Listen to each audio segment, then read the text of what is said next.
we're all in a chapter, or as you said so well, we're all in a season of our life, which means we're in a part of our story. But this current chapter is just a chapter. It's not the whole story. And oftentimes we get confused and think, oh my, as you said, hey, I'm in the third quarter. I've made all these decisions. I've got all these regrets. I've got all this debt. I've got all this baggage.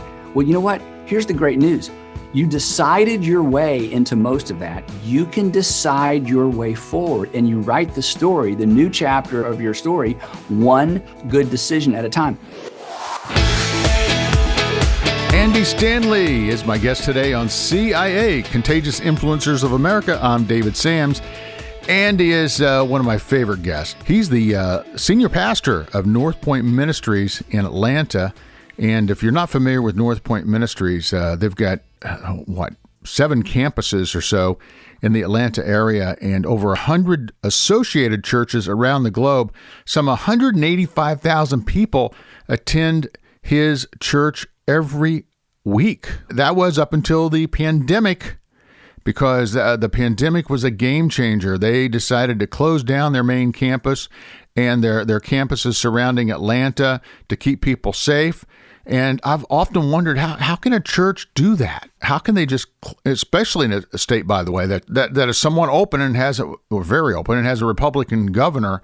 You know, this is not one of those states where everything's locked down like New York or California. This is Georgia, Atlanta, Georgia. So what led to that decision? And does Andy have any regrets? I mean, does he wake up every morning going, gosh, I should not have closed the church up? They've closed the church until next year. So this is a relevant question because Andy has just written a new book. It's called Better Decisions, Fewer Regrets. And it's based on 5 questions to help you determine your next move. And Andy will get into how he used this information for the church leadership to make that decision on whether or not they should close up to protect folks from COVID-19. And it's I just happened to ask him that question at the tail end of the interview, and boy, did he give me a great answer. I wish I would have heard this 3 or 4 months ago, because it would have solved a lot of the controversy in my mind. Because I know we all have issues with the closing of America one way or the other. So I can't wait to get to this interview. Now, for those of you who are not familiar with Andy, he is also a best-selling author. He's written many best-selling books. He has a great series of podcasts that are out right now.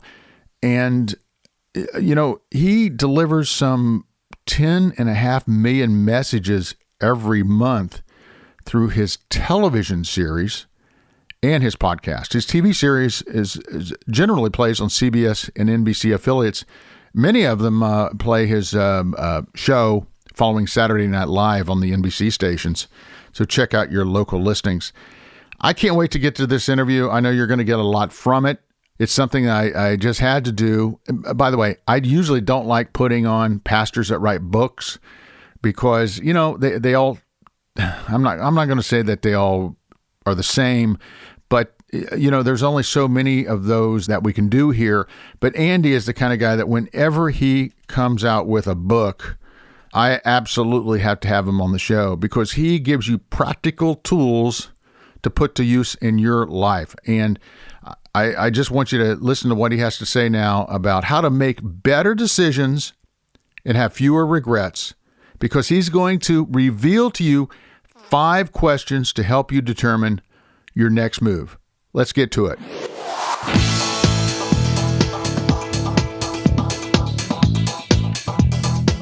What a time to have this book come out. It's I couldn't think of a better time.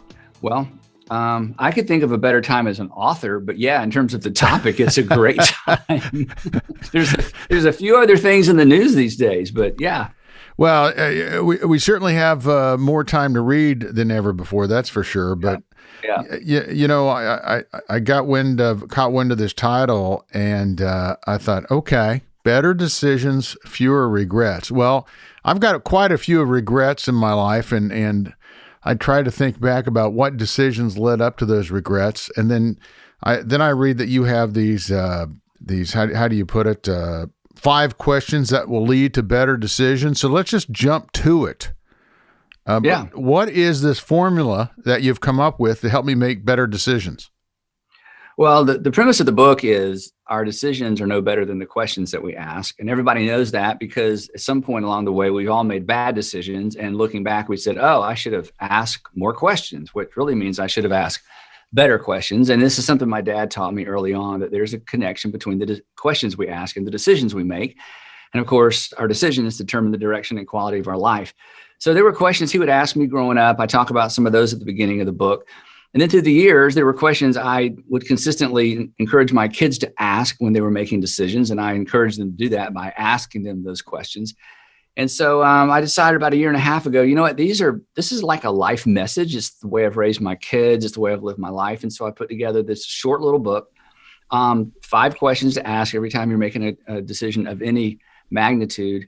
And you know who I really hope, David, takes advantage of this book really is parents and grandparents, because we want our kids and our grandkids to make great decisions, and their decisions aren't going to be any better than the questions they ask. So this is a super helpful resource for anyone who's making decisions. But for parents, I'm telling you, this is how I raised my kids, and my kids, they're all in their 20s. And a couple of these questions were front and center when, the way my dad raised me. So better decisions, fewer regrets. So give me an example. Give me a specific story that you have that you can take us back to at a time that your dad shared this with you. What impact has it had on your life? Well, in the introduction of the book, I tell the story that one of the things my dad did that was so irritating to me that I then did with my own kids is he wouldn't tell me what to do. I would say, Dad, what should I do in a situation? And he was teaching me to be a good decision maker. And the only way to teach someone to be a good decision maker is not to make the decision for them. So he would just ask questions.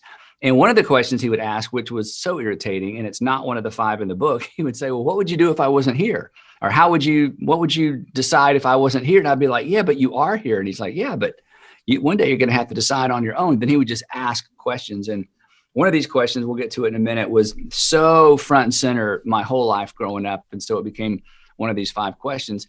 And again, as anybody who's been in counseling or any of your audience that are counselors, a great counselor never tells their clients what to do. A great counselor just puts out breadcrumb questions that helps a person, come up with their own decision, because we only take our own advice at the end of the day for the most part.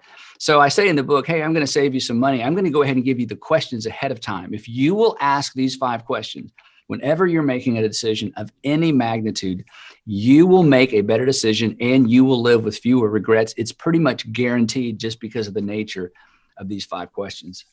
So let's talk about the 5 questions. In addition to what you just shared with us, let's talk about the 5 questions that you're offering us that'll help make a life a little easier and help us make better decisions. Yeah. So the first question is the integrity question. And the integrity question is, am I being honest with myself? Am I being honest with myself? And then here's the kicker. You have to pause and say, am I being honest with myself really? And I tell people, look in the mirror and ask yourself this question, because we all have a little salesperson inside of us that is extraordinarily good at selling us on really bad ideas. And the way that little salesperson inside of us does that is they just deceive us. The Jeremiah in the Old Testament said that the heart is deceitful. It's beyond repair. It can't, there's just something in us that we have a propensity to sell ourselves and deceive ourselves on bad ideas. So this is the integrity question. This is where you stop and say, okay, I know what I've told everybody else. I know I've convinced everybody else, but am I being honest with myself really? Why am I buying this really? Why am I walking by her desk every day really? Why am I wearing this really? Why am I leasing this really? Why am I looking for a different job? Why am I thinking about moving out really? I know what I've told everybody else. I know what I've told myself, but am I being honest with myself really? And the interesting thing is, David, if we were in a retail outlet and a salesperson said to us out loud the kinds of things that we say to ourselves internally, we would be offended. If they use the same sales techniques on us that we use on ourselves, we would just think, oh, this person's crazy. But it's the nature of how we deceive ourselves. And anybody who's in organizational life who has ever had to deal with a liar in your organization, you have to fire the liar. You just can't lead a liar. And so in the book, I encourage readers to fire the liar inside of them and tell themselves the truth. So that's the integrity question. And number two. Number two is the legacy question. And the legacy question is so important when my kids were growing up. And the legacy question is this: what story do I want to tell? What story do I want to tell? In other words, when this season of my life, when this decision, when this situation I'm navigating is nothing more than something in the rearview mirror that I talk about, when I'm talking about this particular season, what story do I want to tell? We don't think of our lives in terms of a story, but our lives are a story. And one day we're going to want our children to know our story. We hope. We don't want to have to skip chapters of our story. I encourage people in the book, never make a decision that makes you a liar for life. Never decide anything that you're going to want to skip when you tell the story of your life or when the story of your life is told. So in the middle of a really difficult decision, ask, okay, when this is nothing more than a story I tell, when I tell the story of my divorce, when I tell the story of taking this job, when I tell the story, what story do I want to tell? And in the book, I tell a really painful story of a dear friend of mine who went through a long, protracted, expensive divorce. And on the front end, I said, you know what? One day, believe it or not, this is just a story that you tell. And when your kids are old enough, it's a story they're going to want to hear. So as you're deciding your way through this season, make sure that whatever decision you make is a decision that becomes part of your story that you want to tell, because every decision we make becomes a permanent part of our story. So the question is, what story do I want to tell when this is over? That also applies to each of us individually. What story we're going to tell ourselves. Yeah. And again, don't ever make a decision that makes us a liar for life. And the third question is the conscience question. The conscience question is this: is there a tension that deserves my attention? Is there a tension that deserves my attention? And here's how this works, David, and we've always all been there. We're about to make a decision. Everything lines up on paper. It looks good on paper. This is an industry standard. This is what everybody does. This is what my friends are doing. This is just how the world works. And as we get close to pulling the trigger on the decision, whether it's a relationship decision, financial decision, as we get close, there's just something on the inside of us, and it's just a little bit of unease. There's a little bit of tension. My dad would call it a check in his spirit. He'd say, but I kind of have a check in my spirit. And I'd be like, well, what is that? And he could never explain it, because that tension on the inside of us, sometimes it's not explainable, but it's real. So in the book, I say, don't brush by that and do not rush by that.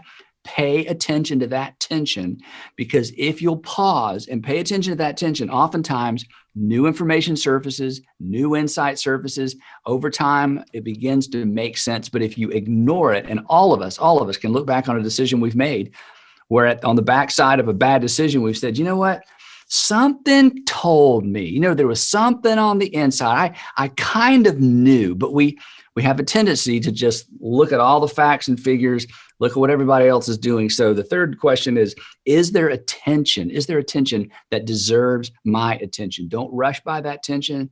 Don't brush by that tension. Pay attention to that tension. Well, for me, it's, it's the whisper of God. It's like, am I really going to ignore that? Yep. And I still know small voice, right? Absolutely. Number four. Number four is the maturity question. This is one that I heard my entire life growing up. And the maturity question is, what is the wise thing for you to do? What is a wise thing for you to do? Not the right thing. This is better than that. What is the wise thing? Not the moral, not the ethical thing to do. What is the wise thing for you to do? And this question is one I tease out into three aspects. In light of my past experience, what is the wise thing for me to do? Maybe not everybody else, but in light of my past experience, what is the wise thing for me to do? In light of my current circumstances, my current state of mind, what is the wise thing for me to do? In light of my future hopes and dreams, not everybody else's hopes and dreams. In light of my future hopes and dreams, what is the wise thing for me to do? And our tendency, of course, human nature, is to snuggle up right to the edge of disaster, moral disaster, financial disaster, ethical, whatever it might be. And we want to live right on the line. I mean, this is the way we drive, right? We drive as fast as the law will allow, maybe a little faster. We drive as fast as we can without having an encounter with the law. This is just human nature. But this is the question that pulls us back from the brink of disaster. This is the question that creates margin in our lives. What is the wise thing for me to do in light of my past experience, current circumstances, future hopes and dreams? What is the wise thing for me to do? So I call it the maturity question, because it takes a lot of maturity to live between the guardrails of wisdom rather than what's moral, what's ethical, what can I get by with, what can I do without getting caught. So again, I call that the maturity question. What is the wise thing for me to do? Good. And finally, number 5. Yeah, number five is different. There is often an immediate or eventual return on investment with the other 4 questions. I mean, if you're honest with yourself, if you're writing a story you want to tell, if you're paying attention to the tension, if you're doing the wise thing, you're always going to make a decision that has a return. You're going to be happy on the other side of that decision. It's going to cost you less ultimately. But the 5th question is different. And the 5th question is the relationship question. And the relationship question is this: what does love require of me? What does love require of me? This is the question to ask in any important relationship where there is tension, where there's disagreement, where there's maybe a little bit of conflict, to stop and pause and ask the question, not what did they deserve, not what did they say, not what did we do last time, but okay, if I'm going to love this person, what does love require of me? And the reason I say there's no immediate or even sometimes eventual return on investment is because love requires something of us. And it may come back to us, but it may not. That is the nature of love. And as a Christian, my new covenant and our new covenant marching orders are to love other people the way that God through Christ loved us. It's not love the way I want to make love be. It's not just make up some sort of love. It's not cultural love. It's that sacrificial love of I'm going to do what's best for you, even if it costs me. So what does love require of me? And when 2 individuals or 2 parties decide to put that question out in the center and they both ask it, there is nothing relationally they cannot overcome. What does love require of me? Let's talk about why it's so difficult to sort of embrace and to, we've all made bad decisions, and we try to talk ourselves out of that responsibility, and we manufacture all this weird stuff in our minds that, it happened because of this and that and had nothing to do with me. Why is it so difficult to learn from our mistakes?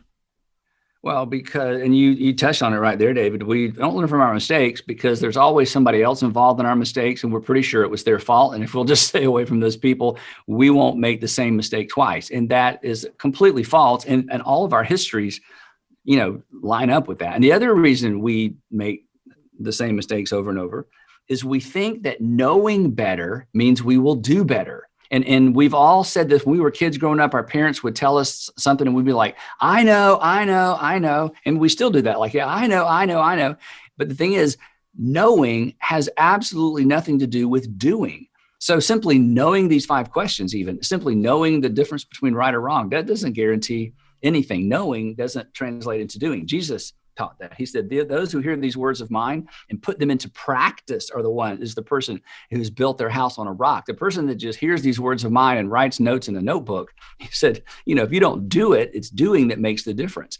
So oftentimes we're not surrounded with people moving in the direction we want to move in. Consequently, we can know all kinds of facts, all kinds of truth, but doing makes the difference. And that's why these 5 questions are so critical when we're making any kind of decision, because all 5 of these questions force us to pause, to consider, to look outside of our immediate circumstances, to look toward what we ultimately want in life and what we ultimately want for the people that we love in life. And if we don't pause, if we don't ask the right questions, we're not going to make great decisions. And our decisions are the steering wheel of our life. Our decisions are no better than the questions that we ask. Our decisions determine the direction and the quality of our life. So having the right questions are going to lead to better decisions. And as you just intimated, fewer regrets. Now you talk about that the story of our lives is written one decision at a time. Let's say that we're in the 3rd quarter of life. By golly, the score is, we're way down. We made a lot of bad moves. Right. Maybe been in a lot of relationships that didn't work out. Maybe you've lost it all. Maybe filed bankruptcy once or twice. Maybe. Yeah. Is there a way to take what you have spelled out here and come firing back and have a great fourth quarter and, Yeah. put one in the win column? Yeah, I'm glad you asked that question, because here's the thing, and this is why that legacy question is so important. What story do I want to tell? We're all in a chapter, or as you said so well, we're all in a season of our life, which means we're in a part of our story. But this current chapter is just a chapter. It's not the whole story. And oftentimes we get confused and think, oh my, as you said, hey, I'm in the third quarter. I've made all these decisions. I've got all these regrets. I've got all this debt. I've got all this baggage. Well, you know what? Here's the great news. You decided your way into most of that. You can decide your way forward, and you write the story, the new chapter of your story, one good decision at a time. But you have to have a different decision-making filter, or you or me or any of us end up making, the same kinds of decisions over and over. Or another way of saying that is this: our past should remind us, but our past does not have to define us. And this is one of the great things about being a Jesus follower. And it's one of the great things about asking questions that give us traction so that we actually make progress and move forward with our lives. So again, these 5 questions will give the reader grit, and will give them a pattern, and will give them a place to go to ensure that they look back on this chapter with some regret. It'll remind them, but it does not have to define them.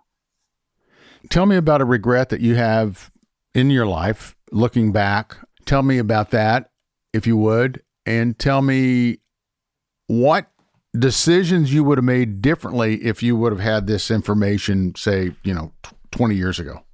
Yeah, well, there are 2 or 3 seasons where, I wish I could go back and relive and undo. I think all of us do.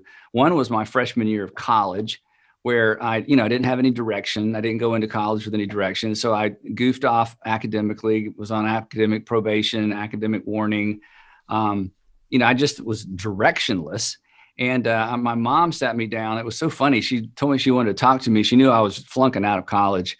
I was at Georgia State University. I didn't know what I wanted to major in. And she said something no mother probably has ever said to her son before, but it was exactly what I needed to hear. She said, I thought she was going to give me a pep talk, like, Andy, you can do this, buckle down. You can do whatever you set your mind to, one of those things, Here's what she said. She said, Andy, college is not for everyone. She was going to let me down easy, like, hey, you may just not have what it takes to get through college. And that conversation led to me realizing my problem was I had no direction. So consequently, I had no motivation. So I began praying for really, in earnest, God, what do you want me to do with my life? Because if college is a means to an end, then I got to have a bit of an end game so that this becomes meaningful. And it was during that season, actually, it was that next year that I finally found direction for my life, and consequently began making decisions in that direction. And I didn't give up on education. I didn't give up on school, fortunately, because I realized it was a means to an end. But it's until I could kind of see the story arc of my life, that this is a piece of something, that I'm not a failure. My inability to do well academically wasn't going to define me the rest of my life. So it took somebody coming in, asking me some good questions, making some strong and pointed observations that kind of woke me up. And, I moved forward from there. So again, I talk about this in the book. We need people who are asking us good questions. Sometimes there's no tension until somebody asks us a question and they introduce tension into the decision-making process. And it's irritating, and we want to write them off. And what does he know? And what does she know? But we should never, ever, ever make the fallacy of determining the source of a question somehow discounts the importance of the question. So again, we all have those seasons, whether it's a single decision or maybe an entire season of bad decision making, but we can decide our way forward, and we can decide a better story. Let's apply all of this to a decision that you had to make and your leadership had to make this year to basically suspend online campus church. Yep. At your various campuses there in Atlanta due to COVID-19. So you had to make a decision. Do you have any regrets? No, and again, whenever I talk about this, I'm quick to say our decision not to meet on Sunday mornings in our buildings is a decision that is contextual. That is, it's not a one size fits all. In fact, we have about 80 churches around the country, and most of our churches outside the Atlanta area have begun meeting again. But because of our demographic, we're at 9 campuses scattered around Atlanta. There's so much illness, death, pregnant women having to deliver babies with COVID, which is a horrible experience. We decided, to the point of your question, 2 things. The wise thing for us to do, not the right thing, because it's not a right and wrong thing. The wise thing for us to do in light of our current circumstances. Remember, there's 3 parts to that. What is the wise thing to do? Out of my past experience, current circumstances, future hopes and dreams.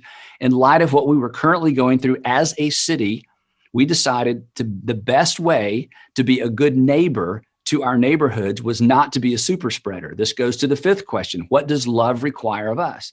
Love always requires something sacrificial. So we did what we didn't feel like was good for us in order to do what we felt was best for the community. And that's what we said. We're going to love our community by not meeting. It certainly wasn't best for me personally.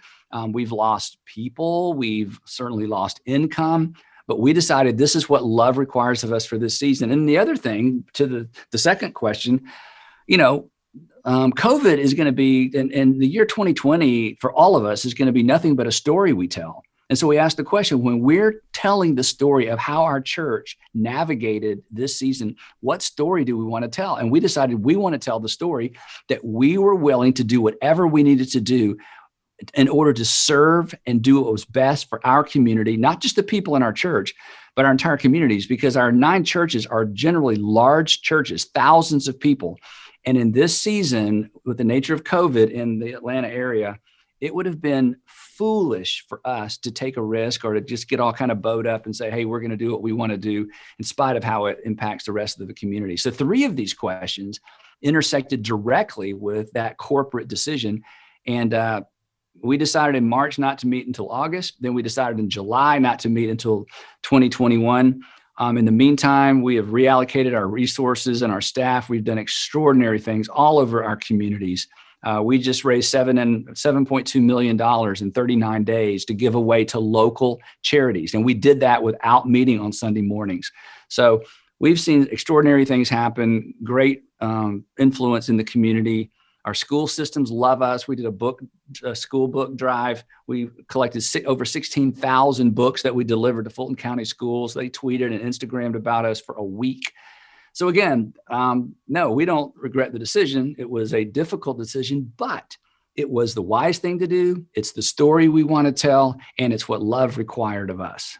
Well, that's an excellent way of looking at it, Andy. And it just proves how you can pivot, how you can just turn that ship around, still be incredibly relevant in the community as you just explained, and certainly illustrates how to put these 5 questions down to help determine your next move. And I have to applaud you on that. Excellent answer. Well, thanks for laying that out for us. I really appreciate that. Well, I appreciate you asking, because we have received a good bit of criticism. Even people in our church felt like it was a political decision.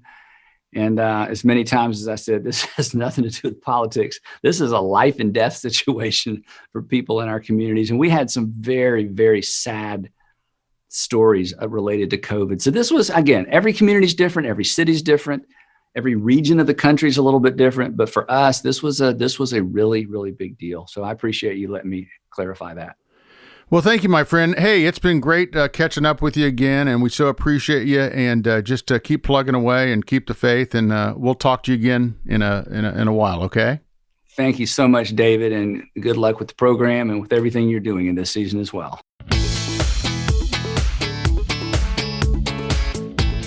Well, what'd you think? I told you, he is remarkable. He gave me so many tools in less than 30 minutes. I mean, sometimes you get these people on and they just kind of It's an interesting conversation, and of course, some of them are just fun, which is great. And then some of them bring their entire toolbox, and they just unload that toolbox, and they let you play with those tools and feel those tools, and they let you just get into it. And Andy's one of those guys. I don't know about you, but he says that the story of your life is written one decision at a time. And I know, looking back on my life and connecting a lot of the dots in my life, I can see that. I can see how one decision was just rocked my world, sometimes for the better and sometimes for the worse. I want to tell you, if I would have had these 5 questions to put before myself before making especially important decisions, I could have avoided so much heartache. So make sure you go out and get the book, Better Decisions, Fewer Regrets by Andy Stanley, and you will learn the 5 questions to help you determine your next move. This has been CIA, Contagious Influencers of America, the podcast from the producers of Keep the Faith. Remember to go out there and share the podcast. That's the way that people find out about us. And please rate and review us. And if you would like to see our whole vast library of episodes, please go to contagiousInfluencers.com and be sure to rate and review us. And if you want to listen to our radio show, the #1 faith-based show in all of America, just go to KeepTheFaith.com. You'll find out more about our radio show, and you can actually listen to some of our episodes at KeepTheFaith.com. I'm David Sams. We'll see you next time here on CIA, Contagious Influencers of America. Remember, go out there and live that life in living color, because it sure is a heck of a lot more interesting than living in black and white. We'll see you next time.